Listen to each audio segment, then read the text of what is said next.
Antes de iniciar propriamente a minha apresentação, eu quero deixar registrado alguns agradecimentos. Primeiro ao CITSEM pela oportunidade de realizar essa oficina, a doutora Carla Siqueira e a doutora Sara Trindade, que gentilmente aceitou ser a moderadora desta sessão. Também meu agradecimento ao Ivan e à Manuela, que pelo 3º ano consecutivo abraçaram esta oficina e se disponibilizaram também a partilhar um pouco das reflexões que têm feito no âmbito do ensino de história. Para a apresentação de hoje, eu trago um recorte da minha pesquisa, alguns dados que eu já tenho análises preliminares para partilhar, nomeadamente os dados que eu coletei junto com alunos em escolas aqui em Portugal e também no Brasil. Embora eu tenha coletado dados com diretores e com professores de história, para esta sessão eu vou privilegiar mesmo só os discentes. Bem, mas me parece que antes de dizer exatamente como o trabalho tem ocorrido, é fundamental explicar quais são meus referenciais teóricos e metodológicos, de onde que eu parto, com qual comunidade científica eu tenho buscado dialogar. E é nesse sentido que o Sanjay Seth, que é um historiador indiano, tem contribuído muito para as minhas reflexões, nomeadamente quando ele deixa claro que nós precisamos conceber a escrita da história no modo ocidental e moderno como um exercício de tradução, e não com um veio imperialista, e tampouco atribuir a essa escrita um privilégio epistêmico a priori. E por que isso dialoga com o meu trabalho? Porque quando nós pensamos o ensino da história nesse formato eurocentrado, através de uma divisão do passado em uma modalidade quadripartite, ela não contempla as demandas que chegam, cada vez mais nas salas de aula, e impossibilita a inclusão de outras perspectivas, de outras epistemes, de outras subjetividades. Então, o trabalho do Seth tem sido muito pertinente nesse sentido. Eu realizei uma revisão de literatura e, através dela, foi possível construir a lacuna da minha pesquisa, nomeadamente os inúmeros desafios que têm sido colocados para o campo da educação histórica, através do aumento do debate público sobre diversidade e diferença. E aqui é necessário pontuar que, após a Segunda Guerra Mundial, sobretudo em contextos pós-coloniais, houve uma mudança do termo raça para o uso de cultura, o que não implica necessariamente o fim dos casos de racismo, como é óbvio, porque o racismo ele é estrutural e institucional. Então, essa mudança ela também teve alguns objetivos e foi muito impulsionada pelas narrativas da Unesco. É nesse sentido que diferentes autores também têm apontado que há uma espécie de descaso canônico sobre a questão racial e o ensino de história, e por isso a necessidade de repensar o código da disciplina. Esse conceito código disciplinar da história ele foi cunhado por um historiador espanhol, Raimundo Hernández Cuesta, e o Cuesta quer dizer o quê? Que toda disciplina tem um código e não seria diferente com a história. E qual é o código da história quando a gente pensa no ensino? Os conteúdos que são considerados mais valiosos para serem tratados em detrimento de outros, qual é o valor educativo, o que se considera pertinente para se ensinar em cada período. Então, repensar o código da disciplina também tem sido um exercício que eu tenho procurado fazer. Houve também, mais recentemente, um aumento do debate sobre história pública e história escolar, e aí a historicidade das representações sociais e o papel da memorialização da diversidade e da diferença. O conceito de representações sociais, eu tenho utilizado ele a partir dos contributos de um autor ligado à psicologia social, chamado Sergei Moscovitch. O Moscovitch deixa claro que as representações sociais elas são uma forma de conhecimento, de se produzir conhecimento. Um conhecimento que é produzido justamente para transformar aquilo que é estranho em algo que seja conhecido, em algo que seja, em alguma medida, mais próximo do que nós estamos habituados. E por isso que as representações sociais elas são pertinentes quando a gente pensa quais são as representações que esses discentes também chegam nas escolas e como que elas podem implicar no processo de aprendizagem. Eu coloco, então, duas questões para analisar esses dados. A primeira é justamente identificar como que esses discentes localizam e se apropriam do conceito de diversidade cultural em situações cotidianas, mas também nos currículos, nos conteúdos curriculares de história. De que maneira que eles percepcionam relações entre diversidade e diferença nos conteúdos estudados e quais temas eles utilizam para exemplificar as suas percepções. Na tentativa de responder essas perguntas, eu desenvolvi, então, um estudo de caso múltiplo em 10 instituições de ensino, 5 em Portugal e 5 no Brasil. Aqui em Portugal, essas escolas elas estão no Porto, em Braga e em Viana do Castelo. No Brasil, eu fui para o centro-oeste do país, por uma região, para 3 cidades, né, no centro-oeste, Goiânia, Aparecida de Goiânia e Senador Canedo. Entretanto, é importante esclarecer que eu enviei convites para instituições de ensino em todo o país. Todavia, eu recebi pouquíssimas respostas positivas e isso tem algumas justificativas, né? Primeiro, as inúmeras demandas que as escolas têm, receber um investigador nem sempre é simples, e segundo, a sensibilidade que está no bojo da minha investigação. Quais foram as etapas do trabalho, né? Inicialmente eu apliquei um inquérito por questionário para os discentes do 9º ano e professores de história, é justamente sobre esse questionário que eu vou falar. Fiz também entrevista com os diretores dessas instituições e uma entrevista coletiva online com professores de história.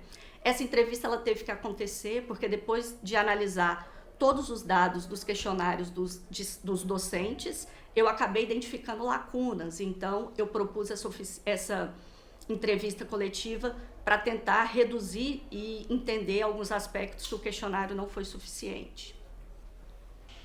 Aqui é o modelo, né, do instrumento que eu construí para coletar esses dados. Esse questionário ele teve uma divisão em 3 etapas. A primeira, com o objetivo de caracterizar esses participantes. A segunda, caracterizar o ambiente escolar e como que eles percepcionam o convívio com a diversidade cultural. E uma terceira, claro, né, relacionado com o ensino da história e as relações que esses discentes conseguem identificar através desses conteúdos com relação à diversidade cultural. É importante esclarecer que, diferente de outros trabalhos no campo da educação histórica e da didática da história, a minha investigação não tem como interesse conhecer e investigar o nível de consciência histórica que os discentes possuem com relação a um conteúdo específico. Não. O meu interesse é nas percepções, nas atitudes, nos comportamentos que esses discentes consideram que as aulas de história podem contribuir para que ocorra de uma maneira mais apropriada. Portanto, eu não tenho esse objetivo de avaliar conteúdos específicos. Porém, eu incluí 2 questões no questionário para que eles, de forma subjetiva, me escrevessem algumas informações e dei a possibilidade para que eles usassem o tema e o conteúdo que eles considerassem mais apropriado. E é justamente sobre isso que eu vou falar. Também utilizei muito questões em escala Likert, né, que vai de discordo totalmente até concordo totalmente, colocando algumas afirmações para que eles pudessem, então, me dizer em que medida eles estavam de acordo ou não com aquela afirmação. É claro que aqui se trata de um instrumento que visa captar opinião e, de forma alguma, generalizar as informações, né? São experiências muito particulares, subjetivas, que esses participantes, né, de uma forma muito gentil, resolveram partilhar comigo. Qual foi o perfil? Eu tive aqui em Portugal uma participação de 202 discentes, né, a maioria do gênero feminino, com 14 anos de idade e com nacionalidade portuguesa. Levando em consideração o contexto atual no país, foi necessário incluir questões perguntando qual a nacionalidade e qual a língua materna do estudante, porque essas escolas têm recebido cada vez mais discentes provenientes de outros países. No Brasil, eu fui para uma região que tradicionalmente não tem, né, um histórico de receber fluxos migratórios de outros países. Então, eu fui para o centro-oeste do país. Então, os dados eles vão ser um pouco diferentes. Eu tive uma participação de 108 alunos, também a maioria do gênero feminino, com 14 anos, sendo deles 107 brasileiros e um discente com nacionalidade portuguesa, que foi uma grande surpresa para mim. De fato, eu não estava mesmo à espera. Para caracterizar a escola e tentar compreender essas representações sociais, eu coloco uma questão na qual o discente teria a possibilidade de me dizer, através de diferentes marcadores sociais, o que eles consideram como uma evidência da diversidade cultural. E aqui também eu já tenho dados muito interessantes do ponto de vista analítico, quando a gente pensa que os discentes em Portugal colocam a nacionalidade como o maior elemento de diversidade cultural e, por consequência, a língua. Bem, aqui já me permite pensar duas questões. A primeira, que é importante problematizar como esses discentes percepcionam a diversidade, a diferença acoplada à imagem do outro, e em que momento eles têm refletido sobre a diversidade que é inerente neles também, dentro da própria cultura portuguesa. Por outro lado, quando se pensa na diversidade muito atrelada à nacionalidade, acaba transformando, às vezes, outras diversidades ausentes dentro desses espaços, porque se privilegia alguns aspectos em detrimento de outros.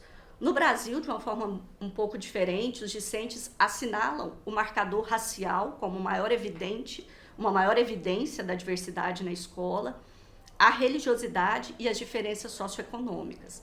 Com relação ao marcador racial, já é possível fazer algumas inferências. A primeira é que, em janeiro desse ano, comemorou 20 anos de uma legislação que tornou obrigatório o ensino de história da África e da cultura afro-brasileira em toda a rede de ensino do país.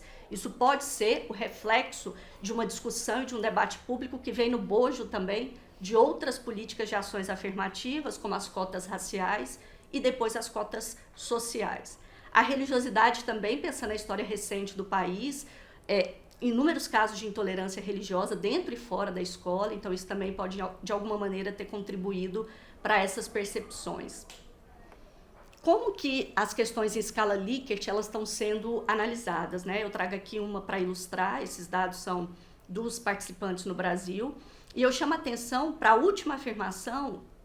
O comando da questão era, na sua opinião, na sua escola, a diversidade cultural, e aí a última afirmação era, mostra que as diferenças culturais também podem gerar conflitos. É possível a gente observar que a maioria, o item que teve a maior porcentagem de não discordo e nem concordo foi justamente com essa afirmação. E por que isso é interessante? Porque quando a gente pensa também na percepção dos alunos portugueses, foi o maior item que os discentes não se posicionaram. O fato é que quando a gente analisa as representações sociais, a gente consegue identificar também algumas ideologias e alguns aspectos que permanecem, que são naturalizados. E aqui, talvez, uma percepção de um passado colonial sem violência, A ideia no Brasil de um mito da democracia racial e em Portugal das ideias luso-tropicalistas. Reconhecer que o convívio da diversidade está diretamente relacionado com o conflito, para esses discentes, parece que não é uma coisa ainda muito trabalhada. A outra questão, e essa já que eles tinham a possibilidade de redigir a resposta, eu pergunto se, na opinião deles, a disciplina de história ajuda a desenvolver a capacidade de se relacionar com as diferenças culturais. Por quê? E peço para que eles citem algum tema ou conteúdo para justificar a sua resposta. E aqui tem muito pano para a manga, muita coisa para analisar, porque observa bem que na representação aqui dessa nuvem de palavras, eu indico quais conteúdos ou temas esses discentes acionaram no passado para me dizer que foi importante aprender e que ajuda a conviver com a diversidade cultural no momento. Escravidão, Segunda Guerra Mundial, Holocausto. No caso dos portugueses, descobrimentos. No caso dos brasileiros, utilizam o termo colonização, o conceito de colonização. E aí fica uma espécie de contradição. Eles acionam um passado de conflito para dizer que aprenderam a conviver ou que auxiliou no convívio com a diversidade. Mas na questão anterior que eu pergunto se na escola o convívio com a diversidade mostra que também pode ter conflitos, uma boa parte não soube responder. Junto com essa questão também foi recorrente a afirmação de que é importante aprender com os erros do passado para não cometê-los no futuro. Uma espécie de história como mestra da vida. E por que isso também é interessante?